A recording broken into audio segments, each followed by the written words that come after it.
Hey everyone, hope you're having an amazing day. Today we've got a story that's going to make you rethink what it really means to be a leader. Imagine being the CEO of a successful company, thinking everything is running smoothly, until one day you realize something is very wrong. Instead of sitting in a fancy office, our CEO decides to go undercover as a regular worker, only to uncover shocking truths about toxic leadership, mistreated employees, and a company culture on the verge of collapse. Stay with me, because this journey from deception to justice is one you won't want to miss. Victor Lawson sat in his sleek, modern office, staring at the latest reports piling up on his desk. On the surface, Lawson Furniture was thriving. Profits were steady, orders were flowing in, and expansion plans were on track. But behind the numbers, something was off. A growing number of worker complaints, reports of delayed orders, and increasing turnover rates had started to tarnish the company's reputation. Employees were frustrated, customers were dissatisfied, and factory productivity was slipping. Victor had built this company from a small woodworking shop into a respected furniture manufacturer, priding himself on quality craftsmanship and a workplace where employees felt valued. But lately, he couldn't ignore the feeling that something had gone terribly wrong. His executive team, made up of polished professionals who had never stepped onto a factory floor, assured him everything was under control. Just growing pains, they told him. A few disgruntled employees complaining, nothing more. But Victor wasn't convinced. He wasn't the kind of leader who ignored problems. He tackled them head-on. He had worked alongside his employees in the early days, sanding wood and assembling furniture himself, but now, after years of board meetings and strategic planning, he had become disconnected from the factory floor. Determined to uncover the truth, Victor made a bold decision. He would go undercover, not as a visiting CEO with a clipboard and scripted questions, but as an entry-level worker, blending in with the team to experience the daily struggles firsthand. If his company was suffering from bad leadership, unfair treatment, or poor working conditions, he needed to see it with his own eyes, and once he did, he would make things right, no matter what it took. Dressed in a faded work shirt, scuffed boots, and a name tag that read Eric, Victor Lawson stepped into the bustling factory floor, blending in as just another new hire. His usual commanding presence as CEO was concealed beneath a layer of grit and anonymity. His neatly styled hair was now unkempt, and his usually well-groomed beard had been trimmed down to blend in with the factory workers. The smell of sawdust, oil, and varnish filled the air as machines whirred and workers moved swiftly, assembling and finishing furniture at a relentless pace. Victor had never set foot in this particular factory, one of the company's largest facilities, responsible for producing the highest volume of orders. He had only ever seen it through polished reports and efficiency metrics, but within moments of stepping onto the floor, he realized the reality was far different. Workers moved at an exhausting pace, their faces tight with concentration and fatigue. Some handled heavy wooden panels with no safety gear, while others rushed between stations, clearly overworked and understaffed. His supervisor for the day, a burly man named Gary, barely acknowledged him. "Stay out of the way, new guy," he muttered.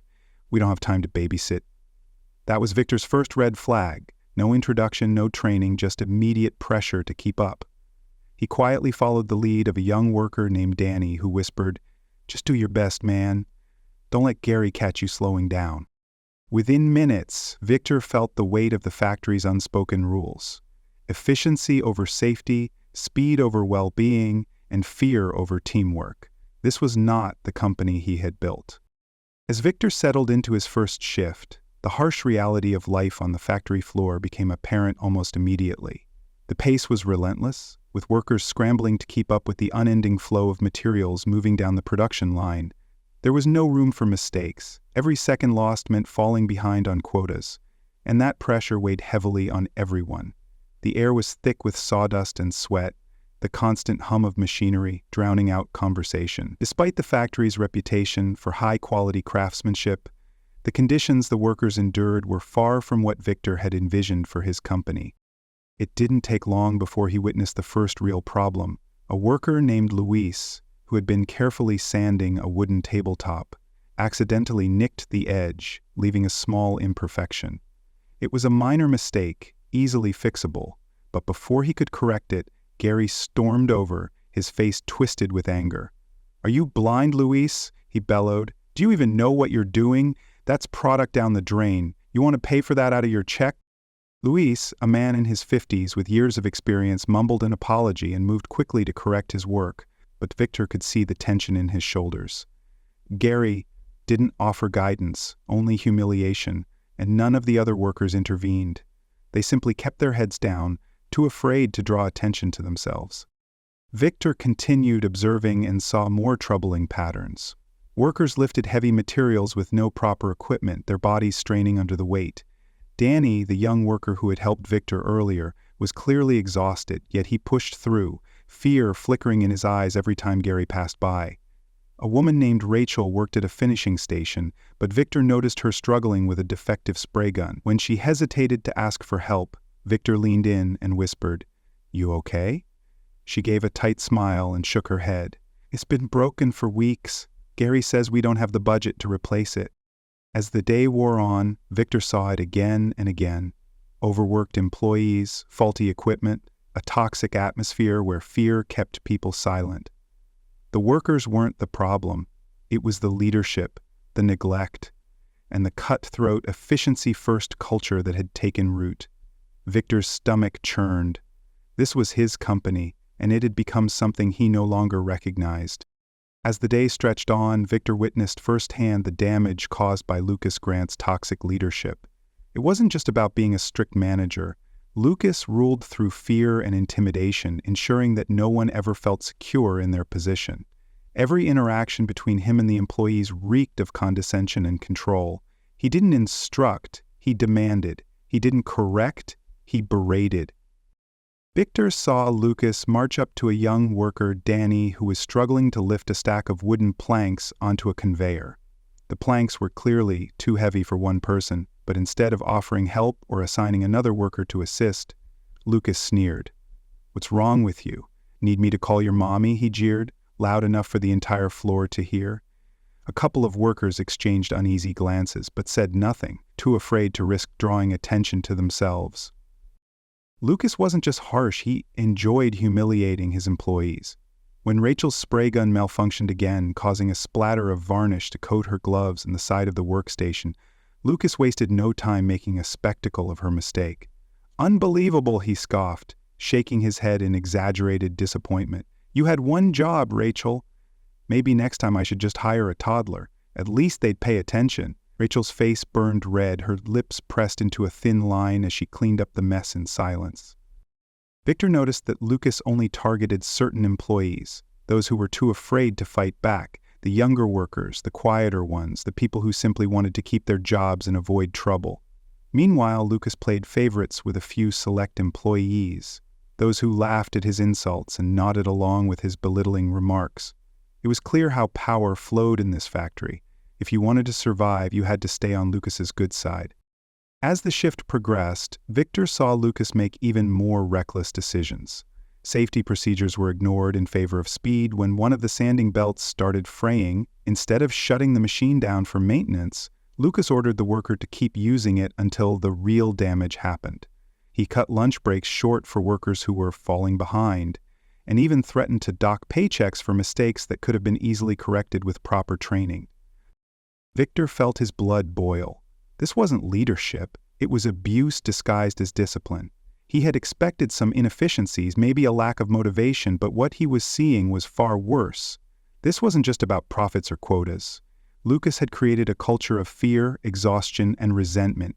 The problem wasn't the workers, it was him. And as Victor watched Lucas berate another employee for the smallest mistake, he knew one thing for certain: this had to end. By the end of the week, Victor knew the situation was worse than he had imagined. Every day, Lucas pushed his workers beyond their limits, demanding faster production, longer hours, and stricter compliance to his unrealistic expectations. But it wasn't just about efficiency, it was about power. Lucas thrived on seeing people struggle, taking every opportunity to assert his authority. The breaking point came late one afternoon during a particularly busy shift. The factory was operating at full capacity, the machines roaring as workers rushed to meet the day's quota. Victor was assembling wooden panels alongside Rachel, who had already been struggling to keep up after Lucas had cut her break short earlier. She looked exhausted, her face pale, sweat forming at her temples as she sanded the edges of a cabinet door. Just then, Danny, one of the younger workers, let out a pained cry. Victor turned just in time to see him jerk his hand away from the conveyor, his face twisting in pain. He had been pushing himself too hard, trying to keep up with Lucas's impossible demands, and in his haste, he had sliced his palm against an exposed nail. Blood dripped onto the factory floor as Danny cradled his injured hand, his breath coming in sharp gasps. The entire factory stilled, but only for a second. Instead of calling for help, Lucas stormed over, his face contorted in fury. "Oh, for crying out loud," Lucas growled, not even looking at the injury. "Do you know how much time this just cost me?" Danny winced, his face pale as he struggled to stop the bleeding. A few workers stepped forward hesitantly, clearly wanting to help, but one glare from Lucas stopped them in their tracks. No one wanted to be the next target. Victor felt his anger rising. Danny needed first aid, not a lecture. He stepped forward, trying to keep his voice steady. "He's hurt. He needs medical attention." Lucas scoffed. "Oh, give me a break. It's a scratch. Wrap it up and get back to work." Danny looked stunned, his injury clearly more than just a scratch. Victor could see the blood seeping through his fingers, and yet Lucas acted like it was nothing. Rachel, standing nearby, finally snapped. "Are you serious?" she demanded, her voice shaking with anger. "He's bleeding all over the floor, and all you care about is your damn quota?" Lucas turned on her, his eyes dark with warning. "Watch your mouth, Rachel, unless you want to find yourself looking for a new job." The room went silent. No one dared to speak, no one dared to move. That was it. Victor had seen enough. This wasn't just bad management, it was a complete disregard for human decency. He had spent the past few days watching Lucas crush his workers, ignore safety, and create a toxic environment, but this was the moment Victor knew he had to act. No more waiting. No more observing. Tomorrow everything will change. The next morning, Victor arrived at the factory not as a new worker, but as the CEO of the company. Gone were the dusty overalls and the worn-out boots. Today, he was back in his sharp business attire, a symbol of authority that no one could ignore.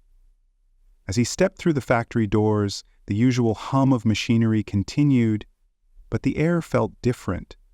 Some workers cast confused glances at him, recognizing his face from corporate memos, while others murmured amongst themselves. Lucas, however, was too busy berating an employee over a minor mistake to even notice Victor's arrival. Victor strode to the center of the factory floor, his voice booming over the noise of production. "I need everyone to stop what they're doing and gather here immediately." The factory fell silent. Machines were powered down, workers hesitated, exchanging glances before slowly stepping forward. Lucas, now finally noticing what was happening, scowled as he marched toward Victor. "And just who the hell do you think you are, coming in here and disrupting my production line?" Lucas snapped, his tone dripping with condescension. Victor turned to him, meeting his glare with unwavering confidence. "I think you already know who I am." He let the word sink in before adding, "I'm Victor Lawson. I own this company." Lucas's face drained of color.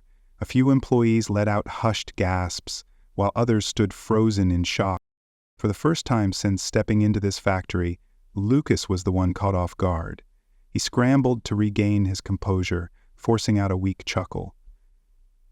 "Mr. Lawson, I wasn't expecting you. If you told me you were coming, I would have..." Victor raised a hand, cutting him off. "No, Lucas, that's the point. I didn't want you to expect me. I wanted to see for myself how my employees are treated when they think no one's watching." Lucas shifted uncomfortably, opening his mouth to protest, but Victor wasn't done. "I've spent the past week working alongside these people.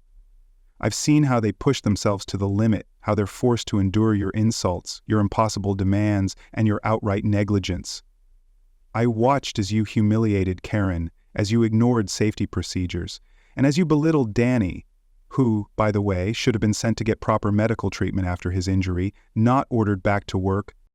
Danny, still standing near the back, lowered his bandaged hand, clearly shocked that Victor had taken notice. Victor turned to address the entire team. "This is not the kind of company I built. This is not how we treat people." He let his words linger before fixing his gaze back on Lucas. "And it ends today."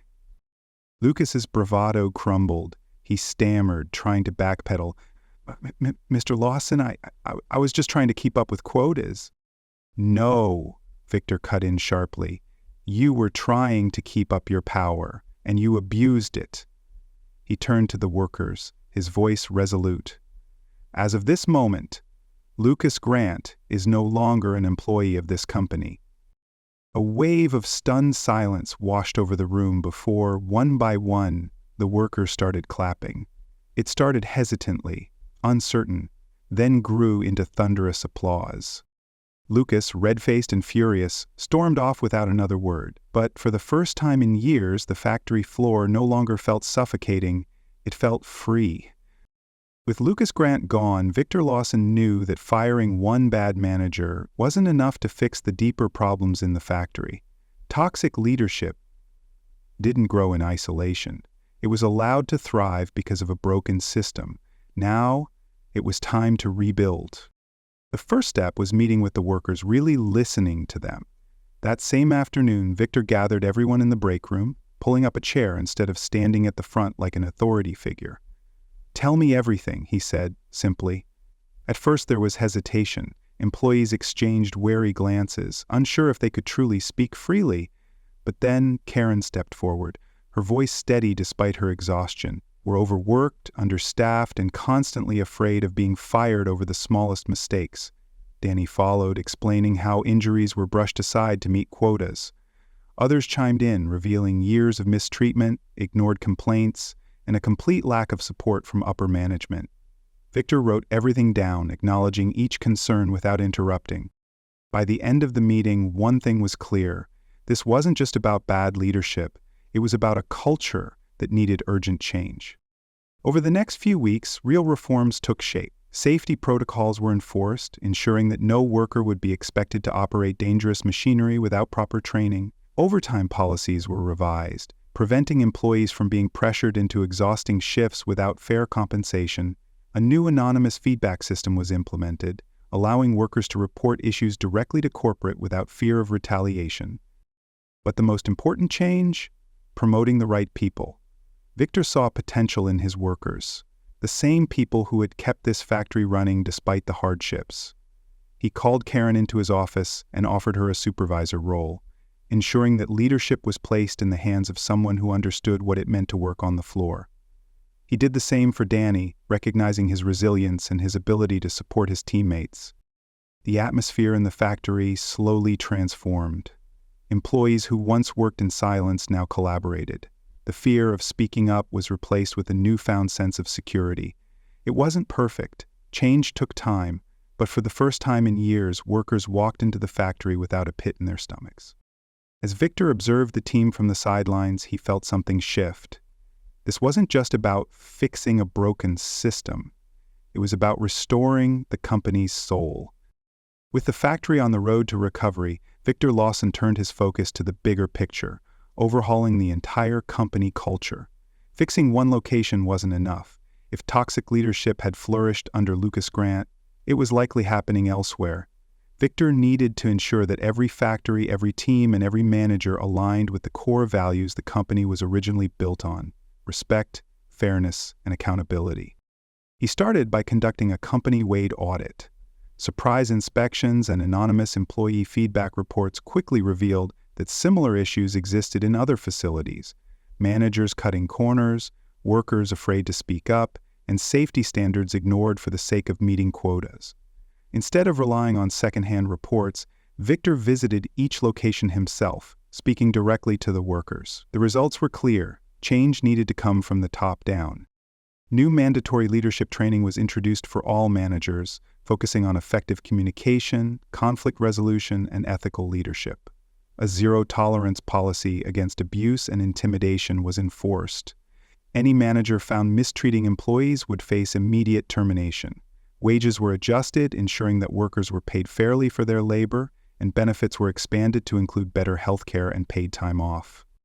Slowly but surely, the company culture began to shift. Employees who once dreaded coming to work now felt valued. Productivity increased, not because of fear, but because workers were given the support they needed to succeed. For Victor, this wasn't just about fixing mistakes. It was about making sure they never happened again. Months after the shakeup, the factory that once ran on fear and exhaustion was now thriving under a culture of respect and fairness. The tension that had once clouded the facility was gone, replaced by a sense of pride and purpose. Workers who used to dread their shifts now walked in with renewed confidence, knowing that their voices mattered. Productivity was up, not because of intimidation, but because employees were motivated by a workplace that valued their efforts. Among the most noticeable changes was the transformation of key employees like Daniel and Rosa. Daniel, once overlooked, had stepped into a new supervisory role, proving that leadership could be built on encouragement, not fear. Rosa, who had nearly quit due to mistreatment, now mentored new hires, ensuring they felt supported from day one. The factory's anonymous feedback system remained active, and management actually listened, making improvements where needed. As Victor Lawson walked the production floor, he could see the difference. People smiled, engaged in conversation, and worked efficiently, not out of fear, but because they believed in what they were doing. For the first time in years, the company was on the right path, and this new beginning was just the start.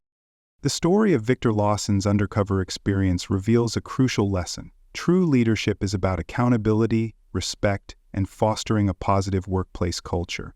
When CEOs and executives become disconnected from the realities of their employees, toxic management can thrive unchecked, leading to low morale, high turnover, and declining productivity. Victor learned firsthand that a business is only as strong as the people who keep it running. By stepping into the shoes of an entry-level worker, he saw the struggles, frustrations, and mistreatment that reports and board meetings never revealed.